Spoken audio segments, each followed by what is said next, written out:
live in a temperate zone. This would get cold, you know, right. So we want to be comfortable. Yeah. We knock our women for wearing pants, but we want our women to be warm during the winter. So I always say, sister, you don't allow the Pope to take your dress, because that skirt is a powerful symbol of your femininity. Okay? So I'm not going to wear the apron by itself with my legs dangling. No. I could do that during the summer or the beach or something like that. But look, on the hem of my trousers, I have what? The feathers of my aunt. You see that? Which means, and this to me, when I put these pants on, it's a walking meditation in truth, that I'm walking in truth. So it becomes, I'm not wearing the apron, the aper, but I'm wearing the emblem of our spiritual culture, Ma'at. And that's why I asked for the formation of a Ma'at militia. The Ma'at militia. That's okay, right. Bring some balance to the world. The MM, that's right, precisely. Ma'at militia. Because we're living in an age of lies. As you can see, we're being surrounded by eyes. So we need a Ma'at militia. And I would say that members of all religions are welcome to Ma'at. Because guess what? And I need to say this. When you read the sacred books that we have today, the Old Testament, the Torah, the New Testament, the Quran, you will see time and time again the Nile Valley Africans provided what? Food for Abraham and Sarah coming in starving. Fed them, they went out richer than they came in because of the hospitality of the Africans of the Nile. We found Moses was found floating down what? The Nile. Was brought into the house of the rulers of that land and went to school in the Per'ank, because there was a university attached to every temple in Kemet known as the Per'ank, or the House of Life. And that's where he was educated. And he was educated so well that he fulfilled the aim of all teachers, to have your students surpass you in knowledge. Because when Moses goes before the Pharaoh, as we read in the Bible, his argument, which they called a serpent, defeated the serpents of the king, of the king's priests. Why? Because Moses fulfilled the aim of his teachers, that he was able to surpass them in his knowledge. Because that should be the aim of every teacher. That's how we progress. Let's go now to the Christian faith, that Yeshua, who is now called Jesus in the Latin vernacular, according to the book, his father and mother, his father had a dream: take the child into Egypt to be among his brethren. Why? Because Herod was about to slay the firstborn of Israel, including Yeshua, according to that story. All right? So I say to my Christian brothers and sisters, who I love, I cannot not love them, because I grew up in the Christian faith. And I want to bring them into the knowledge of Ma'at, which was the foundation of the 10 Commandments. All right? We have 42 laws of Ma'at, 42 confessions of Ma'at, which was undergirded the principle of ethics, of righteousness, of truth. All right? And this is what we lived, and this is what these prophets were taught. You could not come into the Nile Valley and not know about Ma'at, because you experienced it. Even to this day, when I visited Kemet, and I've been there several times, the personality of the people, they're very welcoming, I find, except now there's some politics coming into it, because there are many of us now claiming the culture. They are afraid that we want to turn, as they have said, Egypt into another Palestine. That we are going to, American blacks are going to come to take over. No, no, no, no, no. You're doing a good job to preserve the implements of the ancient culture of the Nile. And, not to cut your wisdom, but this is the funny thing to me. Yes. There are no examples where black American people have went and destroyed any culture ever. Precisely. So that fear is erroneous. Yes, it is. The fear doesn't even have any merit whatsoever, but we also, and this is what I wanted to ask you, going directly into that, the ancient Kemetic people who are in Northern Africa, because there's no such thing as the Middle East. That's right. Right? It's a politicized term to try to take the pyramids out of Africa by just making it up as if that landmass is not connected to the continent, which is wildly insane. But when I went there and I looked on the walls and I'm staring around, I ain't seen one light-skinned face. Man, they was, if they were light-skinned, it was like light-skinned, you feel me? I ain't see one pale human being on that wall. They was all dark-skinned, you understand me, melanated with muscles, doing Kemetic yoga, you know what I mean, floating pyramids and living life. I even seen the sister, one of them had braids on and everything. Like, it's irrefutable that that was a melanated brown person. Precisely. You understand me? So, like, today, we see they try to do all of the fake, reimagining of what what the pharaohs would have looked like, and they always show some Nicolas Cage looking person in the movies talking in a British accent. Yeah, first of all, they wouldn't survive the sun. Couldn't work the day in there because they ain't had no suntan lotion back then. That's right. You understand me? So I don't know how y'all would have worked. You would have looked. Your skin literally would have been burnt and peeling off. Right. In that it looked like a sun. lobster. Number two, the depictions of the people by the people are still there and preserved. Yes, yes. So the idiocy of, if you haven't been there, maybe this is your ignorance because of what you've been taught, right? And history has been, whitewashed. But in the reality, if you go there and you visit and you look for yourself, there's only one conclusion you can come to. That's it. These Egyptians were black.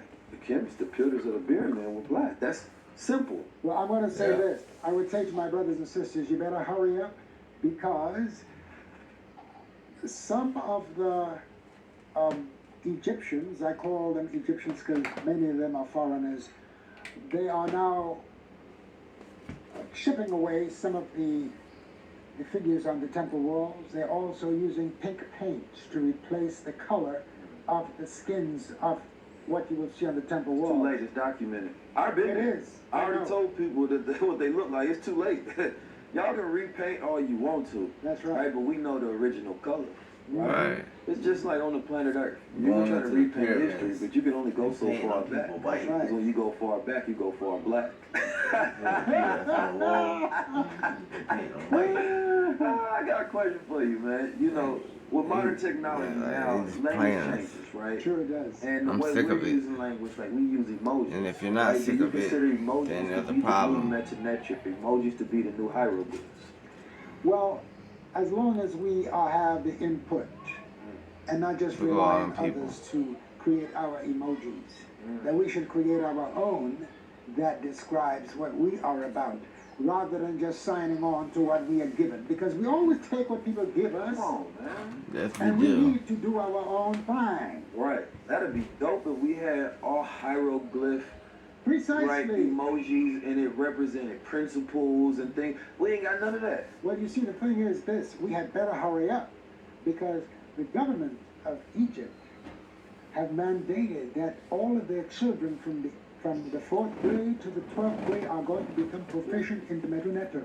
And I'm telling you, that's a time bomb that they do not realize that they're planting, because among those children, there are going to be some who are going to be rebellious. And when they find out what's behind that writing, when they find the excellence, the beauty, the high quality of the spirituality of these ancient Africans of the Nile, is going to cause a tremendous catharsis within them. Because they have been lied to. They have been told that these people were worshippers of animals, that the worship, quote, many gods, right, and a whole bunch of lies about these people. And I've got right here, people say, well, Brother Harun, you're not a scholar. No, I never went to a college to get any degrees, because I made it my business to be self-educated. Come on, man. And that's why those who created all of the herbs that we've had, all of the people who built the pyramids, the people who built civilization, none of them had degrees. Okay. And the people with degrees can't figure out how they did it, right? But they was able to line up directly with the degrees of the cosmos. They was able to figure out agriculture and how to feed their people and create systems. Degrees don't create systems. Degrees help you learn about existing systems. That's it. Right? So it's not teaching you how to be a creator and a generator and a manifester. That's it. That human design is not the blueprint. Maybe if you go to some of the schools that cost millions of dollars to go to, right? But that's not the general education that most people are getting. That's for sure. And so we need to, reestablish the ability to learn, right? There's a story. And it's a simple story that everybody knows, but you got to kind of revisit it to really, truly appreciate it. It's the story of the Sifu and the master. And the young Sifu, he was a student, and he was pretty good, you understand me, at, his katas and his karate or his kung fu, whatever it was. But he heard that there was a master that can teach him to be the greatest who ever was, because he was great. So he goes to him and he says, listen, I just need you to do these few tasks, and then I can teach you everything that I know, right? To the point where you can go teach others. It's very simple. So he said, he gave him some Karate Kid tasks. Go clean the floors, go wash the windows, go fill up the buckets, make sure that everything is spotless, right? Because what he did is he started to look at him and he said, okay, everybody doesn't need everything, but I want to customize this learning towards you, right? And I'm looking at exactly what you need in order to get to that next level. He said, you're only missing a little bit. So he gave him this task, and the boy came back, he said he finished the task, and he said, what next? He said, just wait, I got another task for you tomorrow. So he came back the next day, gave him another task. And so he's in there working. End of the day, he said, I completed it. What next? Come back tomorrow, I got another task for you. Right? And so on the third day, he came at the end of the day, got a little fed up. He said, man, what's going on? I've been in here cleaning, I'm trying to become a master, and you got me over here washing floors and stuff like Karate Kid. So he said, listen, there are a few things you need to do in order to become a master. One of them is learn the power of patience.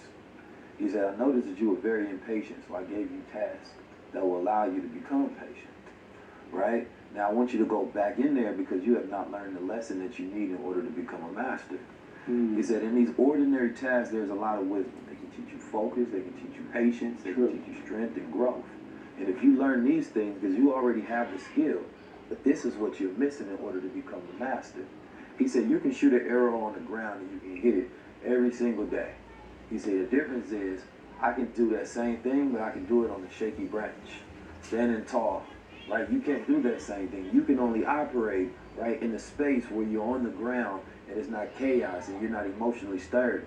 He said, for me, I can operate anywhere because I master my emotions. So what I'm teaching you is how to master your emotions. That's how you learn the way of a master, right? And we have a society today where people don't learn the way of things, the art of things, in order to master reality. And so for me, it's like even doing a task and going through the process is teaching you way more than you think you're getting out of it. Going through entrepreneurship, you built a business, it teaches you way more than you think that goal is. You may want money, but what you learn, right, was perseverance, right? You learn grit, right? You learn focus, you learn determination. These are the intangible things that are so powerful that we don't appreciate. And so like when I hear you talk about symbols, that's what's in those symbols, right? There are lessons and principles about human nature and society that you can learn that can be evoked. And when that becomes the culture, right, then you can build on top of that. But when you just want the money, right, but there's no culture behind it, right? And so this is the lesson of my generation, right? We have to learn the intangibles. We have to learn the virtues. And when virtues are at the forefront of the culture, now culture is ready to evolve. That's so true. That's so true. I tell you, as I listen to you, and it brings me into another aspect that our ancestors had been accused of, that they were polytheists. By the way, I want to say to our brothers and sisters out here, we pray to a deity that's totally male concept. It's a totally male concept with the German word Gott or God. And I'm not trying to take that word away from you because many of our parents, many of our grandparents prayed with that name because of the sincerity of their intent. They got what they prayed for. However, we are called upon to honor our mother and our father that our days may be long on the earth. So therefore, if our ancestors called on if the oldest ancestors, the ones who gave refuge to all of the major prophets that we uplift today, called on divinity in the name of Neter, NTR, some say Necher, then are we not called upon to honor them by continuing to use their sounds to invoke the name of the divine? I think it would be something as the same thing with the emojis. We should be creating our own emojis, but based upon a provable classical language that exists today. You see, we are taking a lot of side trips, which is necessary because we should have all of the knowledge that's put in front of us. But we're taking these side trips with the Anunnaki, we're taking the side trips with Atlantis, Lemuria, and Mu. Show them to me now. I can take you to the Nile Valley and I can show you the primary evidence of the existence of a culture and their people that you can read exactly the way they thought. So, for instance, people say, well, Baba, you're not a scholar. Well, I am a scholar in this sense because those who accuse me of not being a scholar, I would invite you to try to sculpt one of my rings, the simplest one, and let me see how you make out with that. Every day I am sculpting the symbols of our culture, whether it be from West Africa, because I do not divide our mother. To me, it's a one with different expressions, just like we always worship the one, Netera, the great divinity, that had many expressions known as the Neteru, okay? Just like you have God, and you have the angels, and you have various classification of angels. You have archangels, you have cherubims and seraphims, and so on. Well, how come when we do it? And every time I have an opportunity, I recite this. I said, the Bible says, go to the ant, thou serpent, consider his ways and be wise. It likewise said, be ye wise as serpents and harmless as doves. So, okay, ants can teach you stuff according to our Christian doctrines. Bees can too. So, serpents, Teach us things. doves can teach you things, but you're not worshiping the dove. Burning bushes. Right.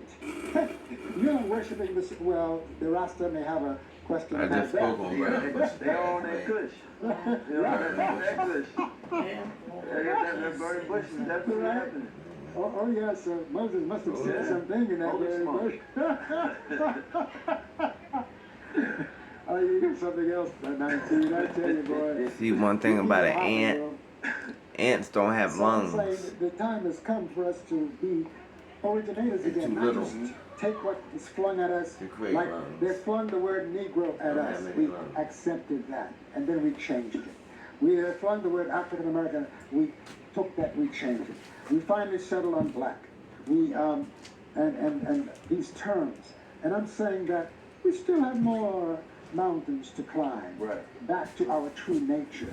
Yeah. And I invite our brothers to make We're that not effort. black. I know we are in habits now, and habits are hard to break because addictions are hard to break. But if you want an N-word, call your brother Negus, the king. Call your Neter, divine. Right. Okay, I use the word divine rather than the G-O-D word because divine is gender neutral. And one of the things that our culture teaches us is that there's always a mother aspect to divine side by side with the father aspect.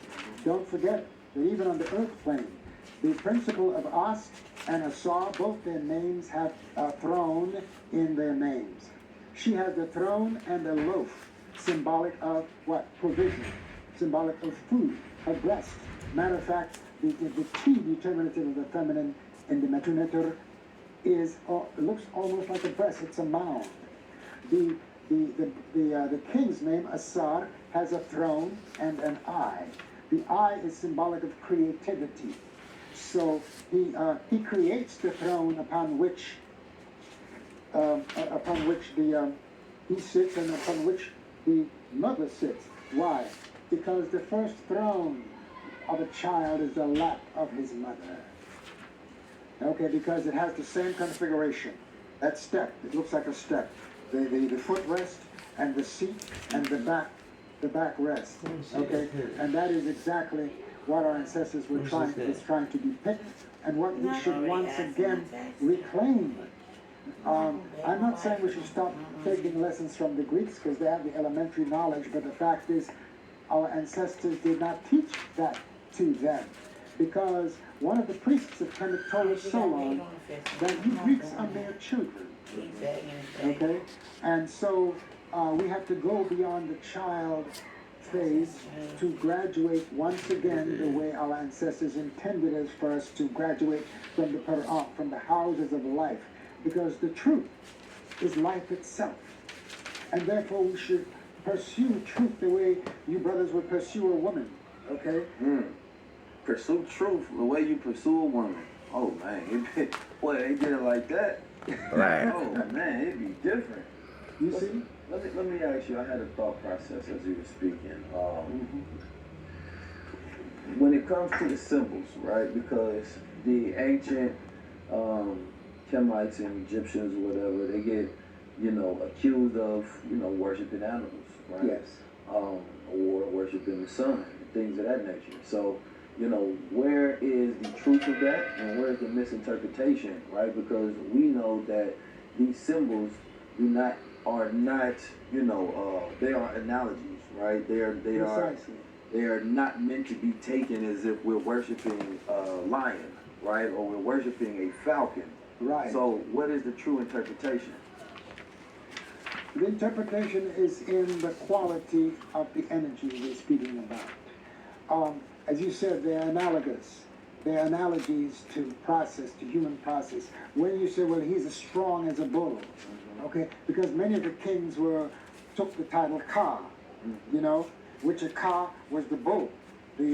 And the virility of the bull was specifically the aim there. The king, bull. Yes, the king had to be strong. And we had special precincts where we kept these animals. And these animals were chosen by certain specific markings to be the divine representation of the Ka of this or that king. All right?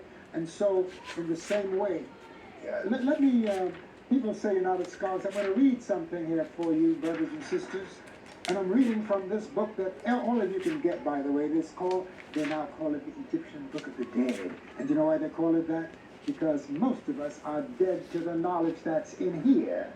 And in order to keep us dead to the knowledge that's in here, which is the Papyrus of Anui, which I visited the British Museum to look at myself, they call this, we are now not having this knowledge of the original system of spirituality that all of the major religions have borrowed from, because when Champollion discovered that he could, with the help of certain priests who were still alive, that he could read the Navigator, the Roman Church was very angry, and they even tried to stop Champollion from doing his work, because they knew that as they got into the words of these ancients, it would toss their whole concepts upside down, because they were pretending to be the originators of things that they merely copied very poorly, I need to say. Okay? But listen to what this has to be said from passages of a book written by an Egyptologist. God is one and alone, and none other exists with him. Now, of course, they use the masculine form. But in Kemet, we would say that divine is one, and none exists with it, because it's a power, it's a force. It's not described in masculine or feminine form, but if we choose to, we say, Mother, Father of all creation. We never deny the inclusion of the mother in things divine or in things earthly. The minute you do that, then you enter into a closed house where the woman is left outside, and you are commanding her what to do. When she's the one who brought you. Dictionary. I was about to say something, but I have to American language. Because sometimes the passion. College edition. Use this my passion. Yes, God. Let me use the term that we use. Neter is the one who hath made all things. Neter is a spirit, a hidden spirit, the spirit of spirits, the great spirit of the Kemetic people, the divine spirit. Neter is from the beginning, and Neter has been from when nothing else existed. And what existed, Neter created after Neter had come into being. Neter is the father of beginnings. Neter is the eternal one. Neter is eternal and infinite and endureth forever and aye. Neter is hidden and no man knoweth Neter's form. No man has been able to seek out Neter's likeness. Neter is hidden to Neter, to divinities and to human beings and to men. And Neter is a mystery unto Neter's creatures. No man knoweth how to know Neter. Neter's name remains hidden. Neter's name is a mystery unto Neter's children. Neter's names are innumerable. They are manifold, and none know their number. Neter is truth, and Neter lives by truth, which is Ma'at, by the way. Neter feeds upon truth. Neter is the king of truth, the queen of truth, and Neter has established the earth thereupon. Neter is life, and through Neter only man lives, only humanity lives. Neter gives life to human beings. Neter breathes the breath of life into the nostrils. Neter was never begotten. Neter produced what was never produced. Neter begat. Neter self and produced. Neter self. Neter created what was never created.